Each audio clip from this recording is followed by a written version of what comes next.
Bienvenidos a todos a la segunda parte de este contenido sobre ventilación mecánica en transporte. En la clase anterior analizamos el campo de batalla físico y hostil en el que operamos a diario. Ahora vamos a hablar de las armas tecnológicas y las estrategias clínicas que tenemos a nuestra disposición para ganar esta guerra y llevar al paciente con vida a su destino. En esta sesión profundizaremos en los modos ventilatorios inteligentes, las estrategias específicas para patologías críticas y la gestión logística de un recurso que no podemos darnos el lujo de perder jamás, el oxígeno. La tecnología de ventilación ha avanzado a pasos agigantados en la última década y es nuestra responsabilidad aprovecharla. En el transporte moderno de alta complejidad, contamos con ventiladores avanzados como el Hamilton T1 y otros de gama alta que incorporan modos de ventilación de soporte adaptativo, conocidos por sus siglas en inglés como ASW.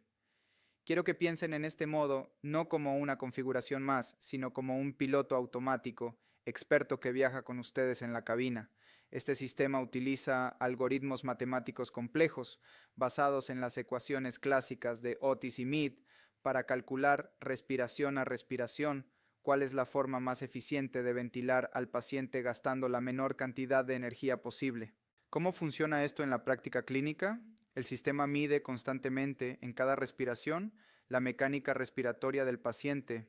Si detecta que el paciente tiene un patrón restrictivo, como ocurre en un pulmón rígido por una neumonía grave o un SDRA, el algoritmo decide automáticamente reducir el volumen de aire de cada respiración y aumentar la frecuencia respiratoria.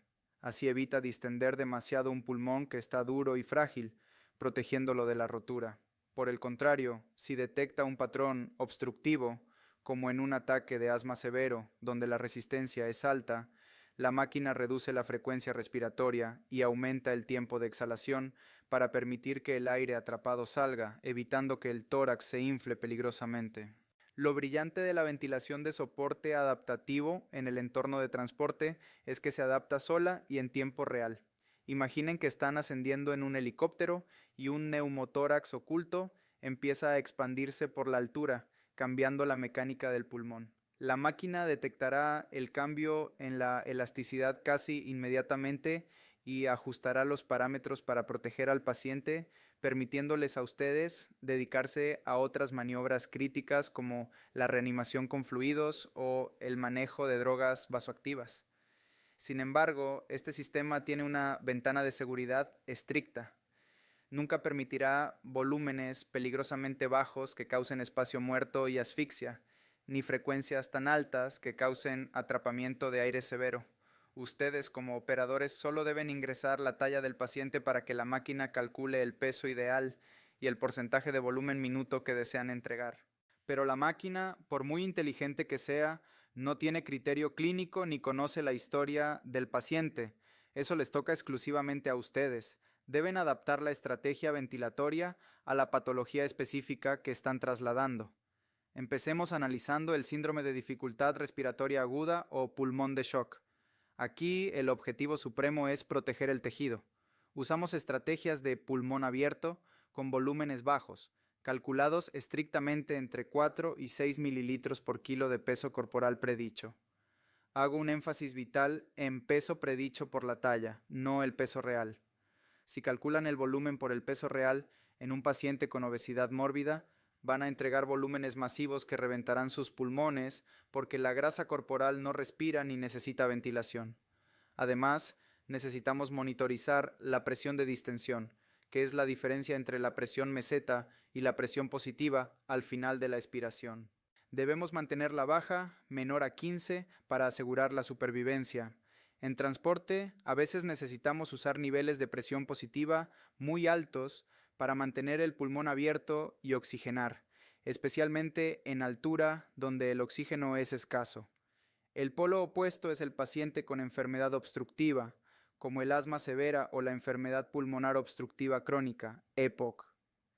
Su problema principal no es que el aire no entre, es que el aire no puede salir debido a que los bronquios están cerrados y la resistencia es altísima. Si los ventilamos rápido, generamos un fenómeno mortal llamado autopip o atrapamiento aerodinámico. El aire entra, pero no alcanza a salir antes de que la máquina empuje la siguiente respiración. Esto hace que el aire se acumule dentro del tórax respiración tras respiración, hasta que la presión interna es tan alta que aplasta el corazón, impide el retorno de la sangre venosa y causa un paro cardíaco por shock obstructivo. La estrategia aquí es la paciencia extrema. Usamos frecuencias respiratorias muy bajas, de 10 o 12 por minuto, y tiempos expiratorios muy largos.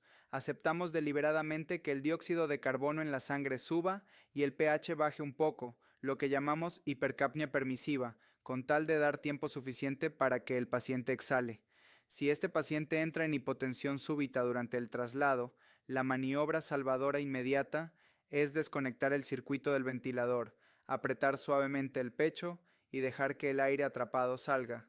A menudo escucharán un silbido largo que les indicará que la presión ha bajado y la circulación se ha restaurado. En el caso del trauma cráneoencefálico, el cerebro es quien dicta las reglas. El cerebro herido pierde su capacidad de autorregular su flujo sanguíneo y se vuelve totalmente dependiente de los niveles de dióxido de carbono en la sangre. Si el dióxido de carbono sube, los vasos cerebrales se dilatan, aumenta el volumen de sangre dentro del cráneo y la presión intracraneal se dispara, pudiendo causar una herniación cerebral fatal. Pero cuidado, si el dióxido de carbono baja demasiado porque lo ventilamos en exceso, los vasos cerebrales se cierran por vasoconstricción y causamos un infarto cerebral secundario por falta de riego sanguíneo. Por eso, la antigua práctica de hiperventilar a todos los traumas de cráneo es peligrosa y está contraindicada. El objetivo es mantener una normocapnia estricta, con niveles de dióxido de carbono normales y constantes. Ahora pasemos a un tema logístico que es causa frecuente de desastres prevenibles, la gestión del oxígeno. Quedarse sin oxígeno a 5.000 pies de altura o en medio de una carretera desierta es un evento centinela imperdonable que condena al paciente, pero calcular cuánto dura el tanque es más complejo de lo que parece a simple vista. No basta con ver cuánto consume el paciente en la pantalla del monitor.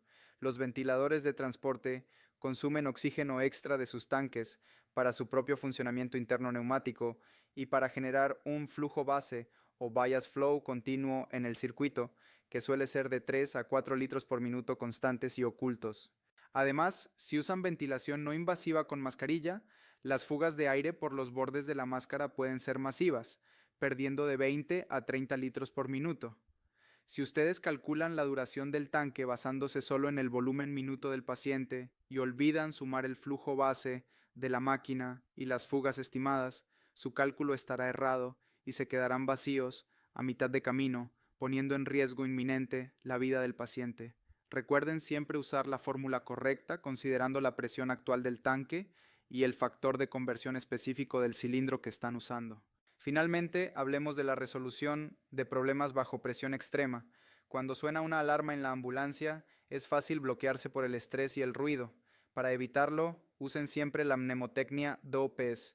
Esta es su lista de chequeo mental de seguridad para actuar rápido y en orden.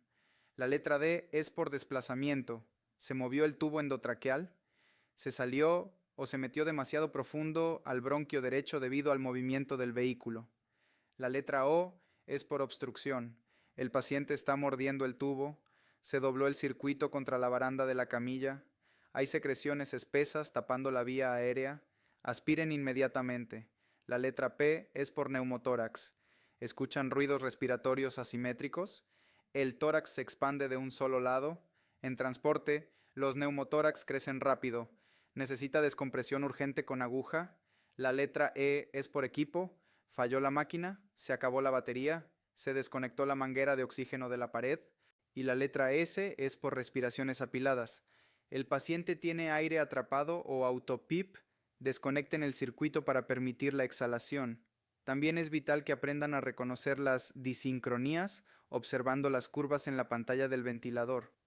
Si ven una muesca o concavidad en la curva de presión justo cuando el aire está entrando, eso se llama hambre de flujo. Significa que el paciente quiere aire más rápido de lo que la máquina le está dando.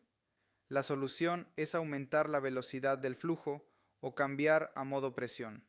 Si ven dos respiraciones pegadas sin exhalación en el medio, es doble disparo. El paciente quiere más volumen de aire o está muy ansioso. En conclusión, la ventilación mecánica en transporte es una disciplina de alta precisión que no admite improvisaciones.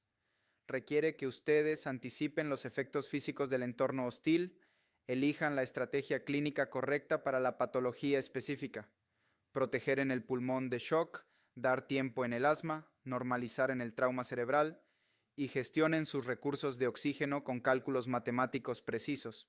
Al dominar estas competencias avanzadas, dejan de ser meros transportistas de enfermos para convertirse en verdaderos especialistas y garantes de la vida en las condiciones más adversas posibles. Muchas gracias por su atención y compromiso.